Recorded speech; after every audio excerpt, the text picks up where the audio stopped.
ಕನ್ನಡ ಚಿತ್ರರಂಗದಲ್ಲಿ ನಾಯಕಿಯರ ಕೊರತೆ ಇದೆ ಅಂದಾಗಲೇ ಸಾಕಷ್ಟು ಹೊಸ ಮುಖಗಳು ಕನ್ನಡ ಚಿತ್ರರಂಗಕ್ಕೆ ಪಾದಾರ್ಪಣೆ ಮಾಡ್ತಾ ಇದೆ. ಸದ್ಯಕ್ಕೆ ಲವ್ ಸೀಸನ್ ಅನ್ನೋ ಚಿತ್ರದ ಮೂಲಕ ಹೊಸ ಮುಖ ಚಿತ್ರರಂಗಕ್ಕೆ ಎಂಟ್ರಿ ಆಗಿದೆ.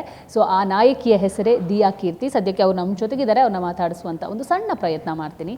ಮೊದಲಿಗೆ ಕಂಗ್ರ್ಯಾಚುಲೇಷನ್. Thank you.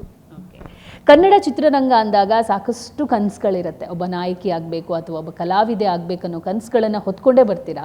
ಸೊ ನಿಮಗೆ ಈ ಒಂದು ಪ್ರಾಜೆಕ್ಟ್ ಹೆಂಗೆ ಸಿಕ್ತು ಅನ್ನೋದು?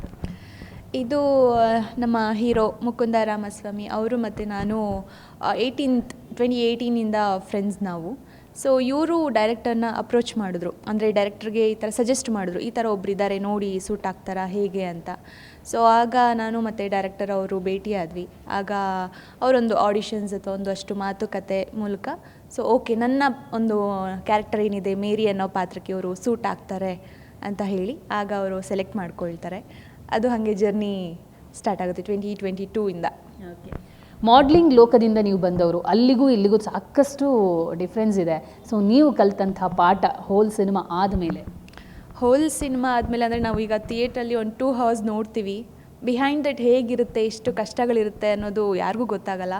ಸಿನಿಮಾ ಯಾರು ಮಾಡಿರ್ತಾರೆ, ಸಿನಿಮಾ ಲವರ್ಸ್ ಅಂದರೆ ಟೆಕ್ನಿಷಿಯನ್ಸ್ ಆಗಿ ಅಥವಾ ಆರ್ಟಿಸ್ಟ್ಗಳಾಗಿ ಯಾರು ಕೆಲಸ ಮಾಡಿರ್ತಾರೆ ಅವ್ರಿಗೆ ಮಾತ್ರ ಗೊತ್ತಿರುತ್ತೆ ಆ ಕಷ್ಟ ಏನಿರುತ್ತೆ, ಹೇಗಿರುತ್ತೆ ಅನ್ನೋದು. ಸೊ ಆ ಏಳು ಬೀಳುಗಳೆಲ್ಲ ಎಕ್ಸ್ಪೀರಿಯನ್ಸ್ ಆಯಿತು ನನಗೆ ಹೇಗಿರುತ್ತೆ ಅನ್ನೋದು.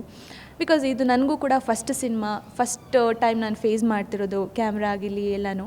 ಸೊ ಹಾಗಾಗಿ ನಾನು ಸಿನಿಮಾ ಶೂಟಿಗೆ ಹೋದಾಗ ಅಥವಾ ನಮ್ಮ ಡೈರೆಕ್ಟರ್ ಅವರ ಒಂದು ವಿಷನ್ ಅಥವಾ ಅವರು ಮಾಡ್ತಿದ್ದ ರೀತಿ ಅಥವಾ ಸೆಟ್ಟಲ್ಲಿ ಹೇಗಿರ್ತಿತ್ತು ಟೆಕ್ನಿಷಿಯನ್ಸ್ ಒಟ್ಟಿಗೆ ಎಲ್ಲ ನೋಡಿದಾಗ ತುಂಬ ಇದು ಚಾಲೆಂಜಿಂಗೆ ಒಳ್ಳೆ ಎಕ್ಸ್ಪೀರಿಯನ್ಸ್ ಆಯಿತು ನನಗೆ. ಫಸ್ಟ್ ಟೈಮ್ ಕ್ಯಾಮ್ರಾ ಫೇಸ್ ಮಾಡಿದಂಥ ರೀತಿ, ಯಾಕಂದರೆ ನಟಿ ಆಗಬೇಕು ಅಂತ ಬಂದಾಗ ಒಂದು ಸ್ವಲ್ಪ ನರ್ವಸ್ನೆಸ್ ಇರುತ್ತೆ. ನಿಮಗೆ ಅದೇನಾದರೂ ಕಾಡಿತ್ತಾ? ಫಸ್ಟ್ ಡೇ ಸ್ವಲ್ಪ ಇತ್ತು ನನಗೆ, ಬಟ್ ಅಂದರೆ ಅದಕ್ಕೂ ಮುಂಚೆ ಒಂದಷ್ಟು ಕೊಲ್ಯಾಬ್ ಶೂಟ್ಸು ಮತ್ತು ಶಾರ್ಟ್ ಫಿಲ್ಮ್ ಎಲ್ಲ ಮಾಡಿದ್ದರಿಂದ ನನಗೆ ಕ್ಯಾಮ್ರಾ ಫಿಯರ್ ಅನ್ನೋದು ಅಷ್ಟು ಇರಲಿಲ್ಲ. ಬಟ್ ಫಸ್ಟ್ ಡೇ ಹೇಗಿರುತ್ತೆ ಏನು ಅನ್ನೋದು ನರ್ವಸ್ನೆಸ್ ಇತ್ತು. ಬಟ್ ಹೋಗ್ತಾ ಹೋಗ್ತಾ ಈಸಿ ಆಯಿತು ನನಗೆ. ಕ್ಯಾಮ್ರಾ ಭಯ ಫೇಸ್ ಮಾಡ್ತಿದ್ದೀನಿ, ಹೇಗೆ ಬರ್ತಿದೆ ಏನು ಅನ್ನೋದೆಲ್ಲ ಏನು ಡಿಸ್ಟರ್ಬಿಂಗ್ ಇಲ್ಲದೆ ಆರಾಮ್ಸೆ ಸ್ಮೂತಾಗಿ ಹೋಯಿತು. ಮೇರಿ ಅನ್ನೋ ಪಾತ್ರ ಏನು, ಅದರ ಜವಾಬ್ದಾರಿ ಏನು, ಅಥವಾ ಮೇರಿ ಅನ್ನೋ ಪಾತ್ರ ಸ್ಕ್ರೀನ್ ಮೇಲೆ ಬಂದಾಗ ಪ್ರೇಕ್ಷಕರಿಗೆ ಹೆಂಗೆ ಹತ್ತಿರ ಆಗುತ್ತೆ ಅಂತ? ಇದು ಯೂನಿಕ್ ಕ್ಯಾರೆಕ್ಟರ್. ನನ್ನ ಮೇರಿ ಅನ್ನೋ ಪಾತ್ರ ಏನಿದೆ, ಈಗ ನಮ್ಮ ಸೊಸೈಟಿಯಲ್ಲಿ ಆ ಥರ ಇರುವಂಥ ಗುಣಗಳು ಅಥವಾ ಆ ಥರ ಒಂದು ವ್ಯಕ್ತಿತ್ವಗಳು ತುಂಬ ಕಡಿಮೆ ನಮಗೆ ಸಿಗೋವಂಥದ್ದು. ಅಂದರೆ ಇದು ಹೇಗೆ ಅಂದರೆ ತುಂಬ ಕಂಪ್ಲೀಟ್ ಒಂದು ಪಾಸಿಟಿವ್ ಕ್ಯಾರೆಕ್ಟರ್. ಯಾರೇ ಅದನ್ನು ನನ್ನ ಕ್ಯಾರೆಕ್ಟರ್ನ ನೋಡಿದ್ರೂ ಅಳವಡಿಸ್ಕೊಂಡ್ರೆ ತುಂಬ ಚೆನ್ನಾಗಿರುತ್ತೆ. ತುಂಬ ಕಡಿಮೆ ಆಗಿದೆ ಆ ಥರ ಒಂದು ಕ್ಯಾರೆಕ್ಟರಿಸ್ಟಿಕ್ಸ್ ಏನಿದೆ ನನ್ನ ಮೇರಿ ಅನ್ನೋ ಕ್ಯಾರೆಕ್ಟರು. ಸೊ ಅದನ್ನು ನಮ್ಮ ಡೈರೆಕ್ಟರ್ ತುಂಬ ಸೆನ್ಸಿಟಿವ್ ಆಗಿ ತುಂಬ ಚೆನ್ನಾಗಿ ಬರೆದಿದ್ದಾರೆ. ಸೊ ತುಂಬ ಇಷ್ಟ ಆಯಿತು ಎಸ್ಪೆಷಲಿ ನನ್ನ ಕ್ಯಾರೆಕ್ಟರ್. ಅಮರ ಮಧುರ ಪ್ರೇಮ ಈ ಒಂದು ಜಂಜಾಟದಲ್ಲಿ ಸಿಲುಕ್ತೀರಾ ಸಿನಿಮಾದಲ್ಲಿ? ಅದು ಹ್ಞೂ ಅಂದರೂ ತಪ್ಪಾಗುತ್ತೆ, ಹ್ಞೂ ಅಂದರೂ ತಪ್ಪಾಗುತ್ತೆ. ಸಿನಿಮಾ ನೋಡಿದ್ರೇ ಅದಕ್ಕೊಂದು ಕನ್ಕ್ಲೂಷನ್.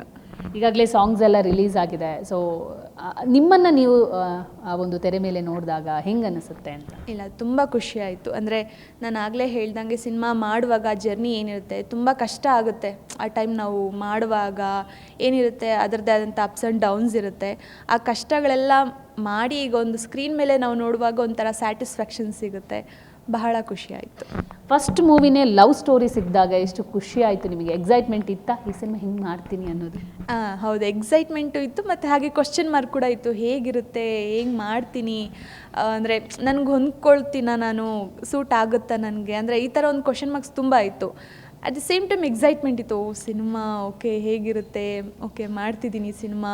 ಸೊ ಎಲ್ಲ ಕನ್ಕ್ಲೂಷನ್ನೇ ನನಗೆ. ಸೊ ಹೋಗ್ತಾ ಎಲ್ಲದಕ್ಕೂ ಒಂಥರ ಸಮಾಧಾನ ಆಯಿತು, ವರೀಸ್ ಇರಲಿಲ್ಲ, ಸ್ಮೂತಿಂಗ್ ಆಯಿತು. ಈ ಲವ್ ಸ್ಟೋರಿ ಅಂದ ತಕ್ಷಣ ಪಕ್ಕ ಕಣ್ಣೀರಂತೂ ಇದ್ದೇ ಇರುತ್ತೆ. ಕ್ಲೈಮ್ಯಾಕ್ಸಲ್ಲಿ ಅಳೋ ಸೀನ್ಗಳು ಸಿಕ್ಕಾಪಟ್ಟೆ ಇರುತ್ತೆ ಅಂತ ಒಂದು ಇರುತ್ತೆ. ನಾವು ಲವ್ ಸಿನಿಮಾಗಳನ್ನು ಸಾಕಷ್ಟು ನೋಡ್ಕೊಂಡು ಬಂದಿರೋದ್ರಿಂದ ಇದೆಯಾ, ಹತ್ತಿದ್ದೀರಾ ಸಿಕ್ಕಾಪಟ್ಟೆ? ಇಲ್ಲಿ ನಮ್ಮ ಸಿನಿಮಾದಲ್ಲಿ ಎಲ್ಲರೂ ಅಳ್ತಾರೆ. ಅಂದರೆ ನಮ್ಮ ಸಿನಿಮಾ ಏನಿದೆ ಹೊರಗಡೆ ಸೊಸೈಟಿಯಲ್ಲಿ ಒಂದಷ್ಟು ಏನಾಗಬಾರ್ದು, ಲೈಫಲ್ಲಿ ಹೇಗೆ ದುಡುಕಬಾರ್ದು ಅಂತನೋ ಅಥವಾ ಒಂದಷ್ಟು ಏಳು ಬೀಳುಗಳ ಸಮಸ್ಯೆಗಳು ಹೇಗೆ ಎದುರಿಸ್ತಿರ್ತೀವಿ ನಾವು. ಈಗ ನಮ್ಮ ಜೀವನ ನಾವು ಕಂಪೇರ್ ಮಾಡಿಕೊಂಡಾಗ ನಾವು ಯಾವಾಗಲೂ ಖುಷಿಯಾಗೇ ಇರ್ತೀವ? ಖಂಡಿತ ಇಲ್ಲ, ಅಪ್ಸ್ ಆ್ಯಂಡ್ ಡೌನ್ಸ್ ಇರುತ್ತೆ. ಹಾಗೆ ನಮ್ಮ ಸಿನಿಮಾದಲ್ಲೂ ಅಷ್ಟೇ ಅಪ್ಸ್ ಆ್ಯಂಡ್ ಡೌನ್ಸ್ ಇದೆ. ಸೊ ಎಲ್ರಿಗೂ ಅವ್ರಿಗೆ ಆದಂಥ ಒಂದಷ್ಟು ಬಾಧೆ ಅಥವಾ ಕಾನ್ಫ್ಲಿಕ್ಟ್ಗಳಾದಾಗ ಅಳು ಸಹಜ ಇದೆ. ಓಕೆ, ಆಲ್ ದಿ ಬೆಸ್ಟ್, ಒಳ್ಳೆಯದಾಗಿ. Thank you so much. ನೋಡಿದ್ರಲ್ಲ, ಚಿತ್ರರಂಗಕ್ಕೆ ಒಬ್ಬ ಹೀರೋಯಿನ್ ಆಗಬೇಕು ಅಂತ ಬಂದು ಮೊದಲ ಸಿನಿಮಾನೇ ಲವ್ ಕಾನ್ಸೆಪ್ಟ್ ಇಟ್ಕೊಂಡು ಪ್ರೇಕ್ಷಕರಿಗೆ ರಂಜಿಸಕ್ಕೆ ದಿಯಾ ಕೀರ್ತಿ ಅವರು ಬರ್ತಿದ್ದಾರೆ. ಕ್ಯಾಮರಾ ಪರ್ಸನ್ ಜಯನ್ ಜೊತೆ ದೀಪಿಕಾ, ಪವರ್ ಟಿವಿ, ಬೆಂಗಳೂರು.